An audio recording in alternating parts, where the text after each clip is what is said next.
Իսկ բարոյական մարդ է արդյոք Ռուբեն Ռուբինյանը։ Շատ։ Պարոն Ռուբինյան, Ռոբերտ Ֆրանսիս Պրևոստին ճանաչում եք։ Անձամբ ոչ։ Բնականաբար, որովհետև պարոն Պրևոստը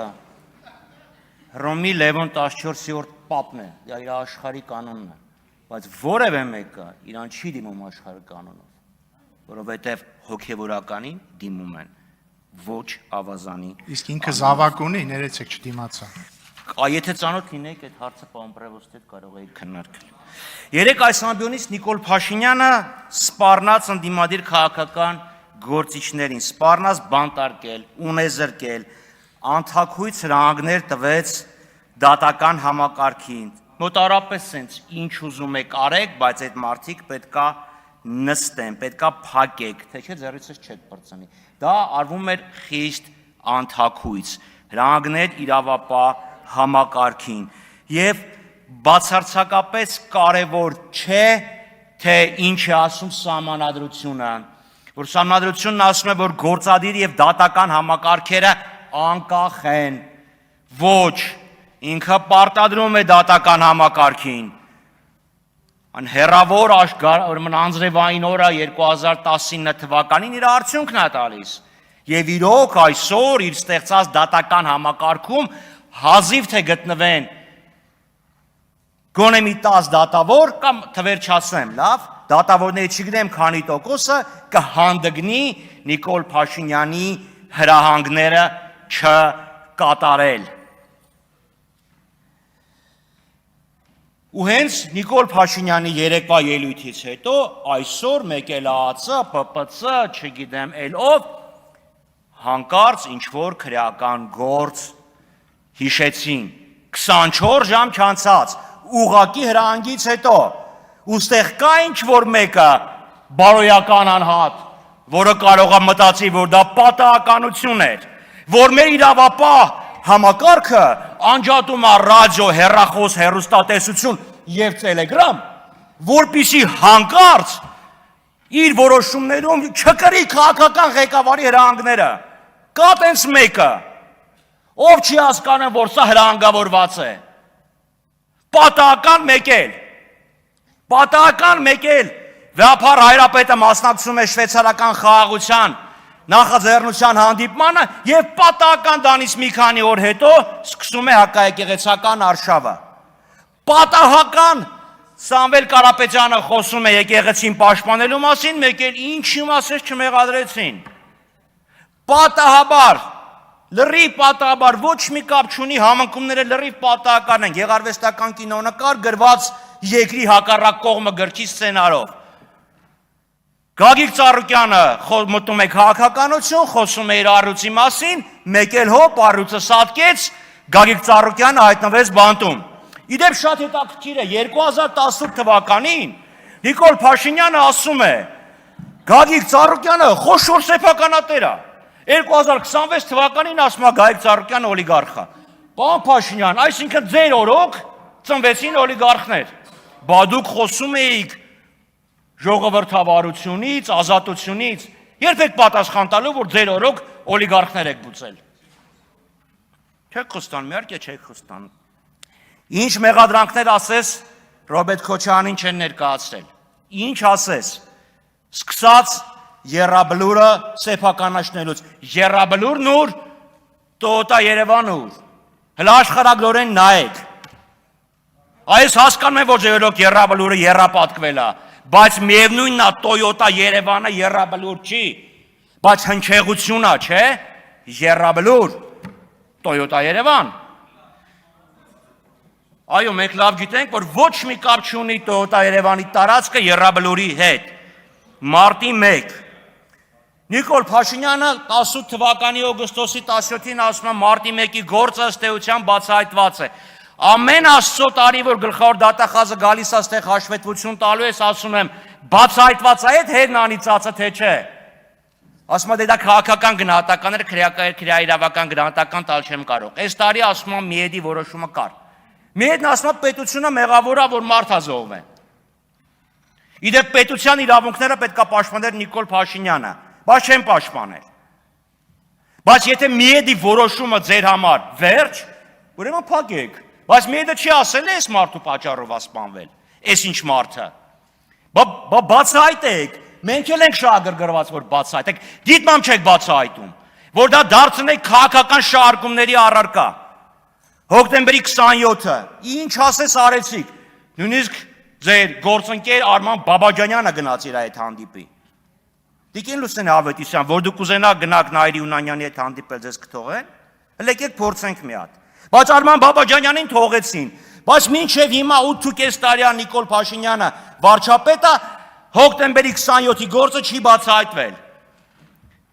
Մարտի 1, հոկտեմբերի 27, հունվարի 4 անուններ են էլի, թվեր են։ Մայիսի 36 կարևորը այսեն ժողովրդին պահել լարվածության եւ մոլորության մեջ։ Քաղաքական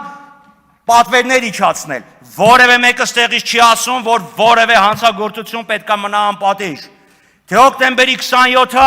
թե Սոնամ Նասականյանի վրաերթը, իդեպ գտակ այդ ռադիոպերեգավորները, որոնք էլի լրիվ պատահաբար ոնց որ թե Կորան, պատահականությունների երկիր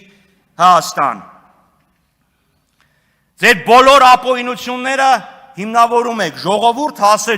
ասեց։ Սովետն է էլի։ Սովետի ժամանակ հիշում եք ոնց էր, պարոն Միքայելյան, պարոն Քոչարյան, идя навстречу пожеланиям трудящихся։ Ժողովուրդ աշխատավորներն էին պահանջում, Լենին, Ստալին դրանք ինչ մեղք ունեին։ Ժողովուրդն է պահանջում, այսօր նույնը ձերն է։ Նույնը գերմանացիք էին։ Կա հայտնի ելույթ, Գեբելսի ելույթը, կոչվում է ամբողջական պատերազմի ելույթ, որը հայտնի է վերջի ֆրազը, ժողովուրդը ոտքի կկանգնի եւ կմոլեգնի փոթորիկը։ Այդ ժամ ու կեսանոց ելույթում Գեբելսը 100 անգամից ավել ժողովուրդ բառն է օգտագործել։ Այդտեղ բոլշևիկա նացիստական բռնակալություն եք սարքել։ Դուք միակ մարդն եք, ով հաջողացրել է Օրվելի 1984-ը համատեղել Լեր Կամսարի 1948-ի հետ։ Մեր խմբակցության նրա ապացույցն է, որ կան ժողովրդի մի հատված, որը ձեր ժողովրդավարության պատկերացումների հետ ունի խորը եւ համապարփակ անհամաձայնություն։ Խորը եւ համապարփակ անհամաձայնություն։ Դուք ժողովրդի թավշյա համաժողովրդական հեղափոխության մասին եք խոսում, ժողովրդին թշնամացրել եք։ Իրար թշնամացրել եք, ես համաձայն եմ։ Հավատում եմ, որ ժողովուրդը ձեզանից պահանջում է վենդետա։ Այո, դուք էլ պետք է մեր հետ համաձայնվեք, որ ժողովուրդը մեզանից այլ պահանջ է ուզում, որովհետև երբեք ժողովրդի միջև թշնամանքը այս աստիճանի չի եղել։ Եվ այս մարդը խոսում է 4 հանրապետություն, համերաշխություն, ժողովուրդ, սեր, միություն եւ այլն։ 100 բան էի գրել, որովհետև մտածում եմ ծրագրի շուրջ կնի քննարկումը, հետո Նիկոլ Փաշինյանը իր քաղաքական ելույթով շեղեց ուշադրությունը,